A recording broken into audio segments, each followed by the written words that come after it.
Mississippi শব্দটির সবগুলো বর্ণ একত্রে রেখে কতভাবে সাজানো যাবে? এই প্রশ্নটি দুদকের সহকারী পরিচালক পরীক্ষা গত 9 তারিখে হয়েছে, সেই পরীক্ষায় এসেছে। এখন আমাদের এখানে টোটাল কতগুলো বর্ণ আছে? 1 2 3 4 5 6 7 8 9 10 11। তাহলে মোট মিসিসিপিতে বর্ণ আছে 11টি। মোট মোট 11টি। এর মধ্যে এম কতটি আছে? এম আছে একটি। এম একটি।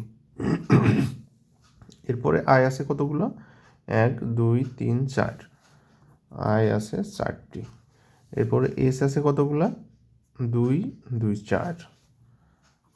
এস আছে 4টি। আর এরপরে পি আছে কতগুলা? পি আছে 1 2 2টা। পি আছে 2টা। আর কোনো রিপিট নেই। তাহলে এখান থেকে কিন্তু আমরা সহজেই বের করে ফেলতে পারছি। সূত্র কি? মোট 11 ফ্যাক্টোরিয়াল, 11 আছে যেহেতু 11 ফ্যাক্টোরিয়াল ডিভাইডেড বাই এম একটা আছে, এক লেখার প্রয়োজন নেই। আই আছে কয়টা? 4টা।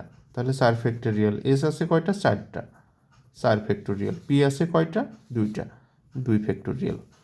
আচ্ছা, এক প্রিয় ছোটো ভাই জিজ্ঞেস করেছিল যে আমরা এই সাজানোর ক্ষেত্রে এই যে যেগুলা রিপিট থাকে সেইগুলা দিয়ে কেন ভাগ করি, সেইগুলার ফ্যাক্টোরিয়াল দিয়ে কেন ভাগ করি, সে এই প্রশ্নটা করেছিল। আসলে আমরা কেন ভাগ করি তার ব্যাখ্যা আমি করব। সেই ব্যাখ্যাটা করার জন্যই মূলত আজকের এই প্রশ্নটা নিয়ে। তার আগে আমরা এখান থেকে উত্তরটা বের করি। উত্তর বের করে তারপরে কেন আমরা ভাগ করলাম সেই ব্যাখ্যা দেব। এরকম ব্যাখ্যা মনে হয় না এর আগে কেউ দিয়েছে। ভালো লাগবে, দেখেন ব্যাখ্যাটা, দেখেন ভালো লাগবে এবং মনে থাকবে, ভুল হবে না কখনো।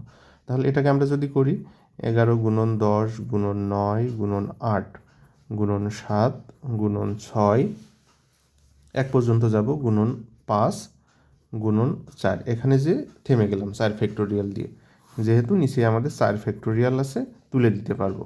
আর এই 4 ফ্যাক্টোরিয়ালকে লিখতে পারি 4 গুণন 3 গুণন 2, এক লেখার প্রয়োজন নাই।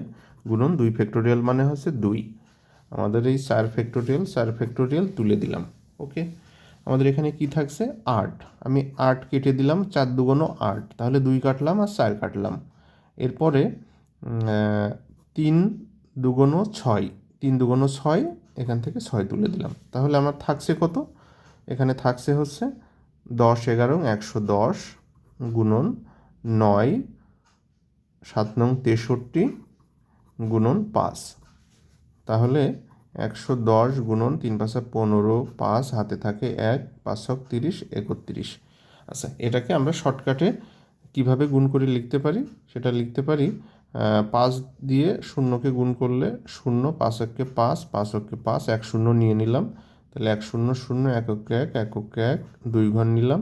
3 0 0, 3 একে 3, 3 একে 3, যোগ করে দিই 0, 5, 5 1 6, 3 1 4, 34,650 খ নাম্বারে। ওকে, আমরা উত্তর পেয়ে গেলাম। সিম্পল একটি অঙ্ক, আমাদের এটি সবারই জানা আছে। এখন অনেকের জানা নেই যে আমরা এটা কেন ভাগ করি, সেই কেনর উত্তরটা এখন দিই। আমি যদি এখানে লিখি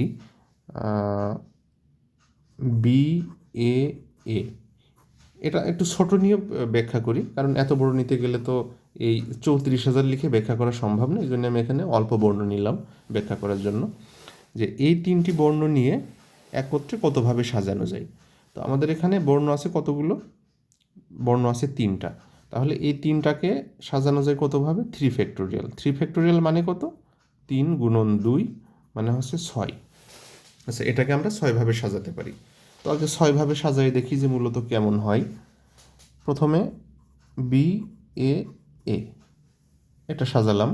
এরপরে বি এর জায়গা আমি অপরিবর্তিত রেখে এই একে নিজেদের মধ্যে ইন্টারচেঞ্জ করে নিলাম। এটাকে এখানে নিয়ে আসলাম আর এটাকে এখানে নিয়ে গেলাম। ওকে, এবার বির স্থান পরিবর্তন করি। তাহলে এটাকে আমরা লিখতে পারি এ বি এ। এখন পরের বিন্যাসে বিকে স্থির রাখলাম, কিন্তু এই দুইটাকে আগের মতো করে নিজেদের মধ্যে আমি চেঞ্জ করে দিলাম, এ এ। ঠিক আছে, ওকে। এবার বি প্রথমে ছিল, তারপরে মাঝে নিয়ে আসলাম, এবার বিকে ডান পাশে নিয়ে যাই। তাহলে লিখতে পারবো এ এ বি। বিকে স্থির রেখে একে আমি নিজেদের মধ্যে চেঞ্জ করে দিই। এটাকে এই পাশে নিয়ে আসলাম আর এটাকে এখানে নিয়ে গেলাম।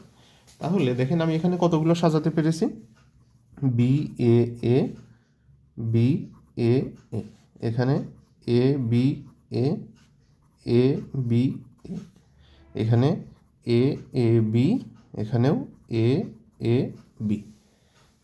তাহলে 1 2 3 4 5 6, 6 প্রকারের সাজানো আমরা পেয়ে গেলাম। এই যে সূত্র অনুযায়ী 6 প্রকারের সাজাতে পারতাম, সেটা আমরা পেয়ে গেছি। কিন্তু এখানে লক্ষ্য করেন B A A B A এ আমাদের এখানে রিপিট হয়েছে না? আমরা কি নতুন কিছু পেয়েছি এখানে? এখানেও নতুন কিছু পেয়েছি, এখানেও নতুন কিছু পাইনি। অর্থাৎ এখানে 6টা লিখলেও 2টা পরস্পরের সাথে সাদৃশ্যপূর্ণ। তার মানে কি আমরা এখান থেকে আলটিমেটলি 3টা পাচ্ছি না, আর একটা করে রিপিট পাচ্ছি। কিন্তু সাজানোর মধ্যে যদি কোনো পার্থক্য না থাকে তাহলে আমি একই জিনিস 2বার কেন সাজাবো? আমাকে তো এখানে সাজাতে বলেছে। এই সাজানোর মধ্যে যদি ভিন্নতা না আসে তাহলে সাজানোর কোনো প্রয়োজন আছে? হ্যাঁ, এখানে ভিন্নতা করেছি, স্থান চেঞ্জ করেছি, কিন্তু এটা তো দেখে বোঝা যাচ্ছে না, কারণ এই 2টা তো একই রকমের ছিল, তাই না? তাহলে আলটিমেটলি আমি এখান থেকে পেলাম কয়টা? 3টা পেলাম। এইবার দেখেন আমাদের এই যে সূত্র, এই বি এ এখানে সূত্র কি 3 ফ্যাক্টোরিয়াল, আর এই যে এ কি আছে, রিপিট আছে 2টা, তাহলে 2 ফ্যাক্টোরিয়াল। তাহলে থাকছে কত? 3 × 2, নিচে 2 কেটে গেল, থাকে কত? 3। অর্থাৎ আমাদের এই 3 রাখার জন্য এই যে যেটা আমাদের যাতে এরকম রিপিট না হয়, কারণ আমাদের তো বিন্যাস বলেছে, ভিন্ন ভিন্ন বিন্যাস, একই জাতীয় বিন্যাস তো করতে বলেনি। এই একই জাতীয় বিন্যাসগুলো বাদ দেওয়ার জন্য যেগুলো রিপিট আছে সেগুলো দিয়ে আমরা ভাগ করে দিই। আশা করি উত্তরটি পেয়েছেন। ধন্যবাদ সবাইকে।